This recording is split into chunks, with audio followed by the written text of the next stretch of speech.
The next topic that we're going to talk about in trying to match shapes or any other templates on an image is the method known as Hough Transform.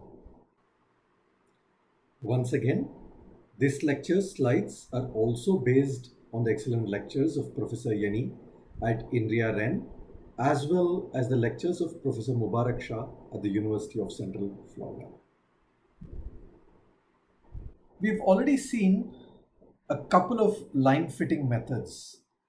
We saw least squares fit, and then we saw ransack.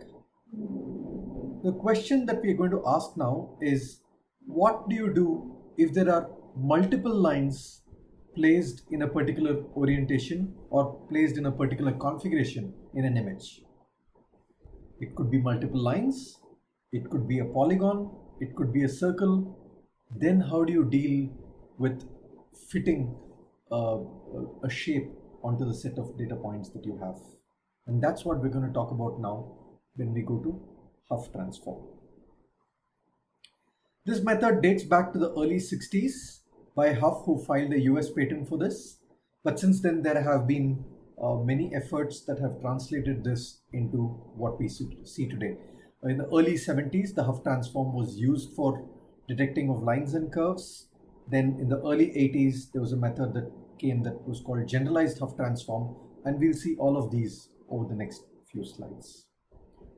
Let's start with the simple equation of a line in Cartesian coordinates, which we all know is y is equal to mx plus c, where we say that m is the slope and c is the y-intercept. You could just play with the terms in the equation a little bit and then write this as c is equal to minus x into m plus y. Rather, we now live in an MC space where x and a c intercept y define the line in that space. So we were originally in the xy space where m defined the slope and c defined the y-intercept. We could just rearrange these terms slightly to now go to an MC space where minus x becomes the slope and y becomes the c-intercept. In this kind of a context, every point in m comma c in that space becomes the equation of a line in the xy space. Remember, for every choice of m and c, you will get the equation of a line as we see here. And every point in the xy space similarly would become the equation of a line in the MC space. There is a dual correspondence between these two spaces. So what do we do with this? We know that to fit any model, we need a certain number of samples. For example, to fit a line, we need 2 samples. If it was any other model, if you were fitting a square or a circle, we need a different number of points. To fit a line, you may need 2 points. Let's start with that example. But even if you had just 1 point instead of 2 points, you know that it could belong to a certain family of lines. It gives you some partial information about the line equation itself. So what we can ask every point in your xy space to do is to vote for certain configurations of m and c in case we're talking about a line. If a line, every point can vote for what configuration of m and c would have resulted in this point being at that particular location. And then you collect votes for all such points and then try to seek consensus. And wherever there's the majority vote, you're going to say that that is the equation of the line that I'm looking for. Let's elaborate on this and go through slowly. Before we go forward, we spoke about the Cartesian coordinates on the previous slide. Unfortunately, the Cartesian formulation can be problematic for vertical lines. Can you say why?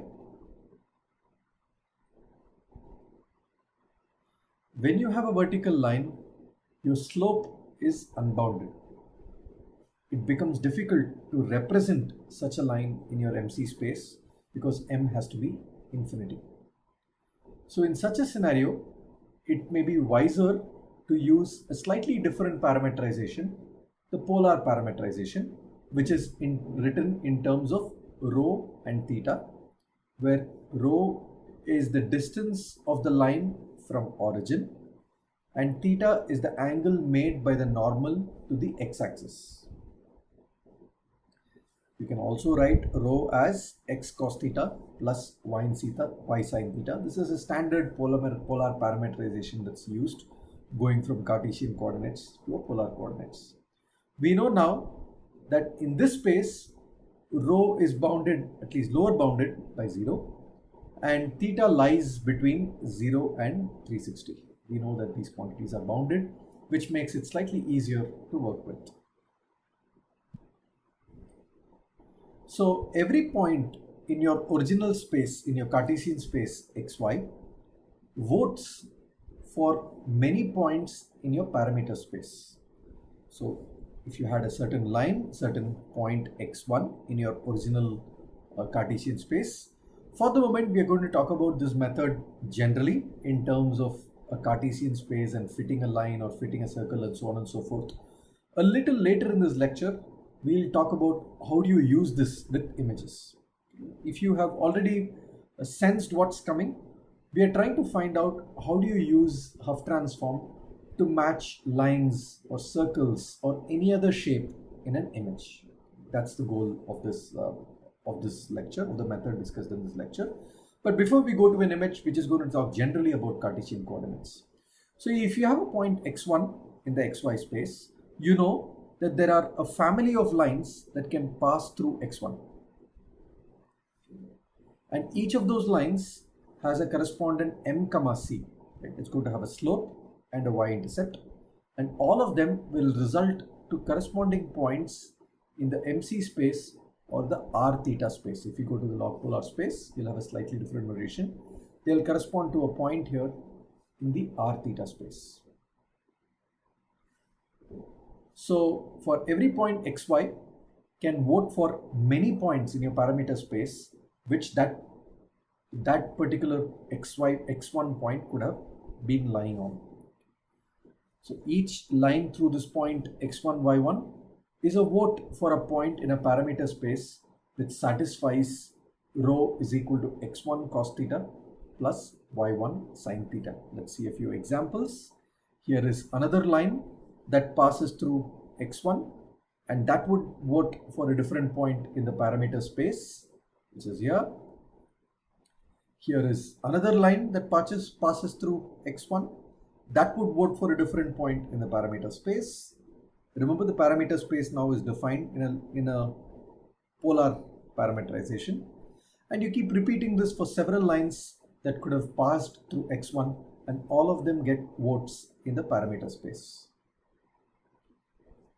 Similarly, you could have another point x2 in your original space through which you would have another set of lines that can pass in your original Cartesian space, and each of those lines may vote for a different parameterization in your parameter space. You can see that again here with several examples. For several lines that pass through x2, you get several votes in the parameter space.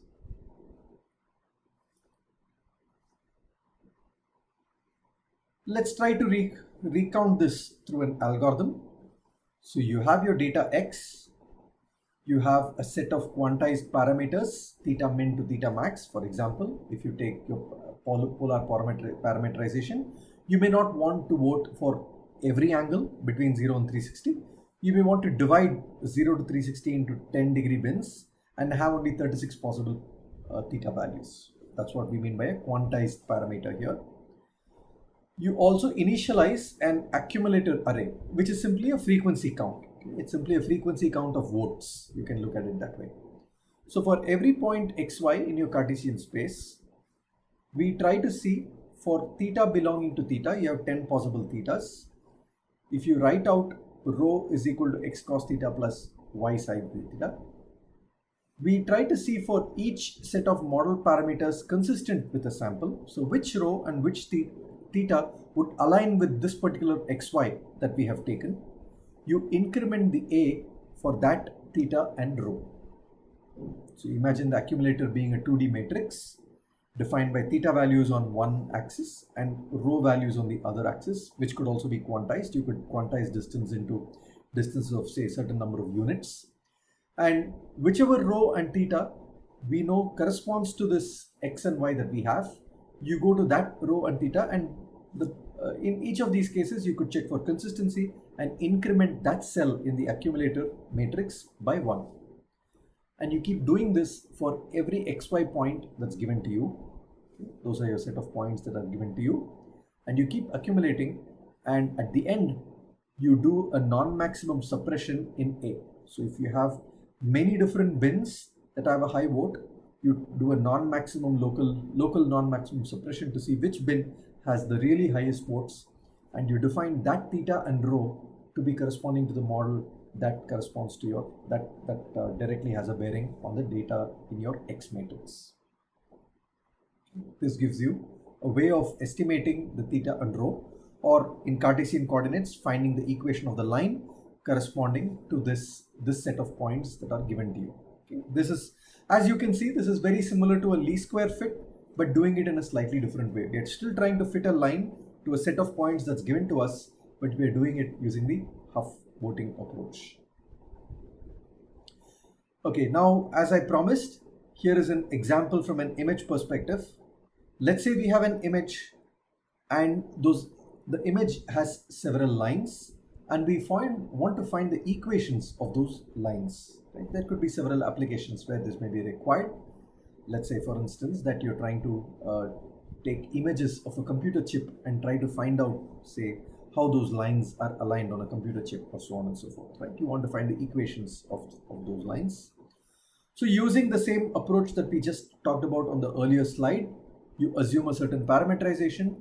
You ask for each point to vote to which parameterization may have generated in that particular point, and you end up getting votes over your accumulator 2D matrix, which is, say, rho and theta. So you can see here that you have a bunch of votes that spread across many different accumulator bins. We said that the accumulator is a matrix with rho and theta. Now you do a non-maximum suppression to maintain only the local minima in your accumulator.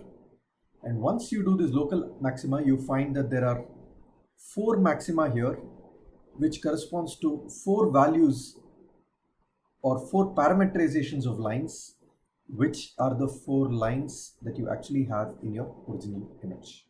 And those are the points that we're voting for each of those accumulator bins. This way, you can find out the equations of those lines, as well as which points in the original image correspond to those equations, to be able to extract that shape in the image. So you can actually find equations of lines in any image given to you using this approach. Let's make this a bit harder now. Let's say we want to now find circles in an image. We did talk about blob detection earlier, but now we want to exactly find the circle with its radius and center and be able to parameterize it perfectly. So circle fitting is very similar to line fitting. Okay, that's going to be the fitting that you're looking for. X minus x naught square plus y minus y naught square plus r square is equal to 0. What should be the dimensions of the accumulator? For line, the accumulator was a 2D matrix. What would be the dimension of the accumulator for circle fitting?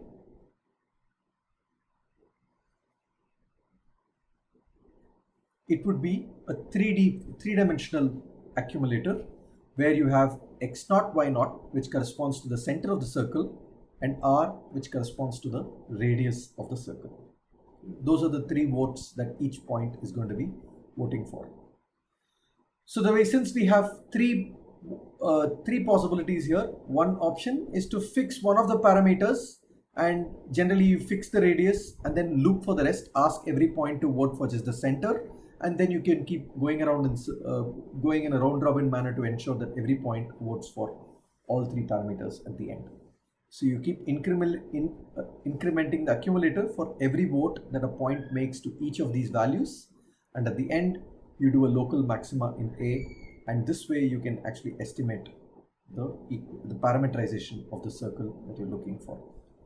Here is a visual illustration where, given a set of coins in an image, you can actually now find out where those coins lie and what is the radius of that coin by first extracting edges. So in this, you have to first extract edges and then be able to use those edge information to be able to find the exact parameterizations of the circles. When I say parameterizations, I mean define the centers and radii of each of those circles that you have. You need not stop with just lines or circles. You can obviously do this for any other shape. As long as you can parameterize any shape in an analytical manner, you can give a set of equations to define a shape. All you have to do is take a point in your original image and ask it to vote for what would be the parameters of a polygon that point belongs to or lies on.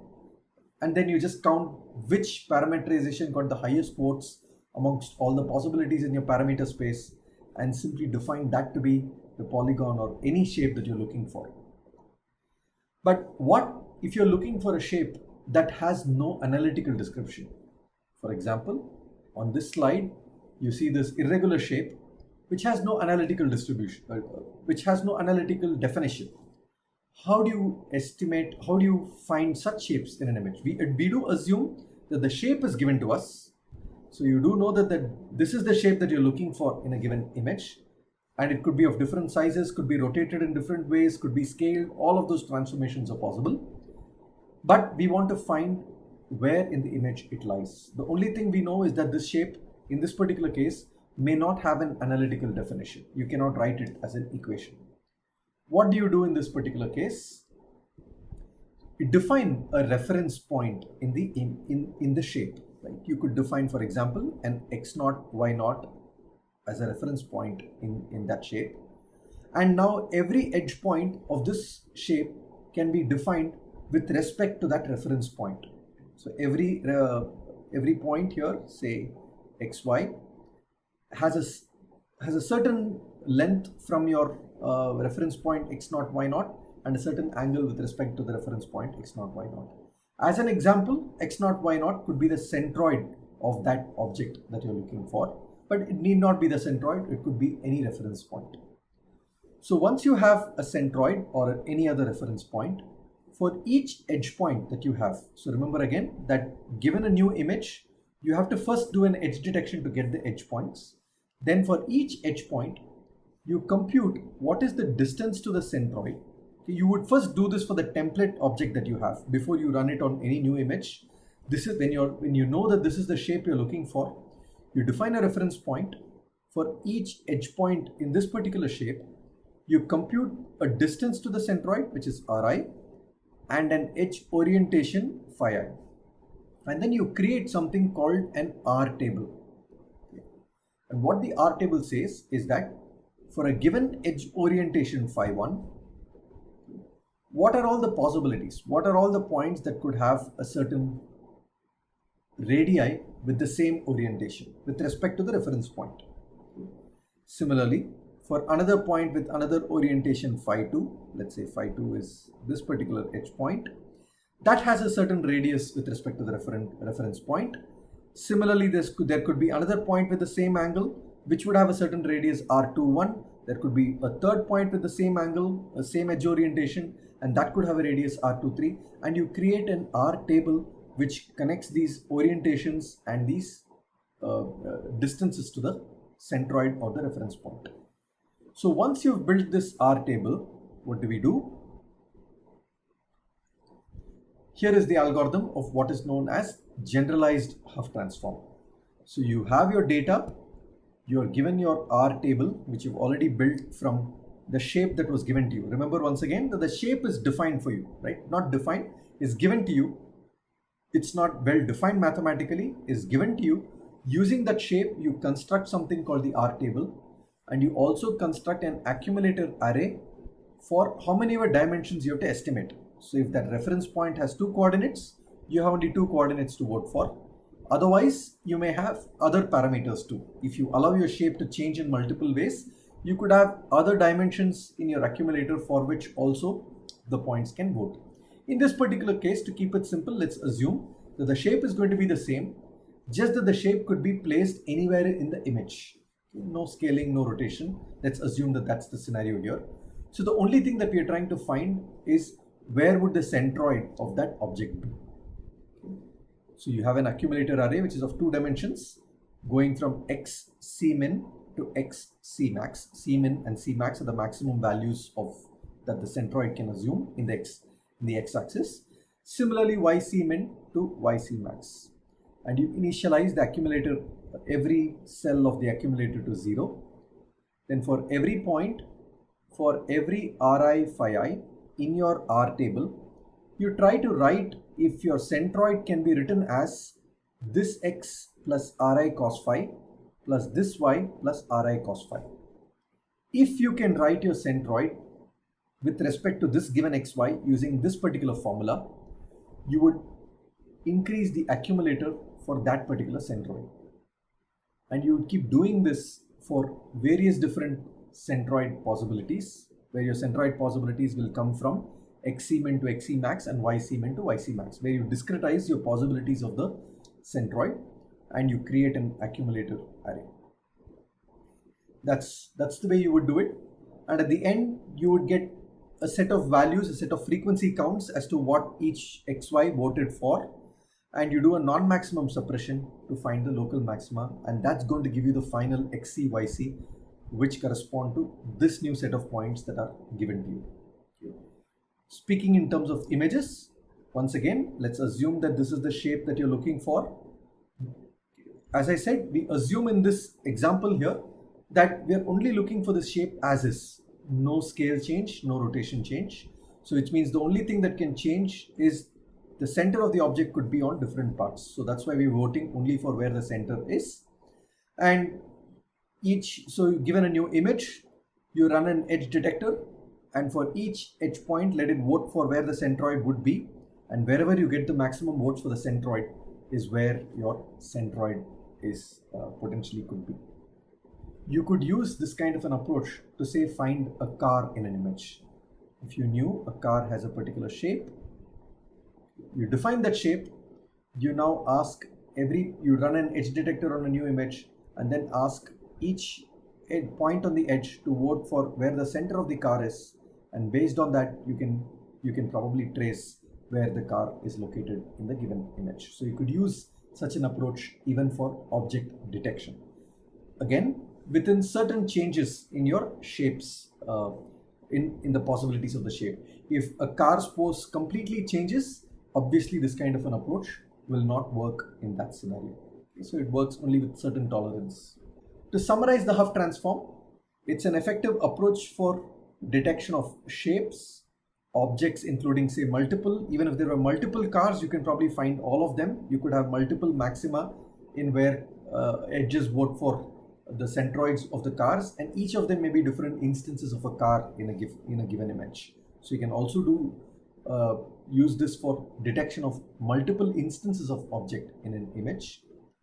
The advantages of the Hough transform is that it deals with occlusion fairly well because it's a voting procedure. If as long as the number of votes is high, it does not matter if certain votes went wrong. So even if a certain part of the object was occluded, it can work. Obviously, if a significant part of the object is occluded, it will not work. It's also robust to noise for the same reason, because you only need to look at a certain set of pixels, and as long as they vote for a majority, you're going to get your shape or object in the image. The problem here is it can be computationally expensive because of depending on how you quantize your parameter space. Remember that every point has to cast a vote for different possibilities in your parameter space, which can be time consuming. And setting your parameters and quantizing them may not be easy for different kinds of shapes. For line, circle, and a few well-defined shapes, it may be straightforward. For certain other shapes, this may not be easy, or quantizing them may not give very accurate answers. Those are some limitations to work with here. Here, is the visualization of the car example.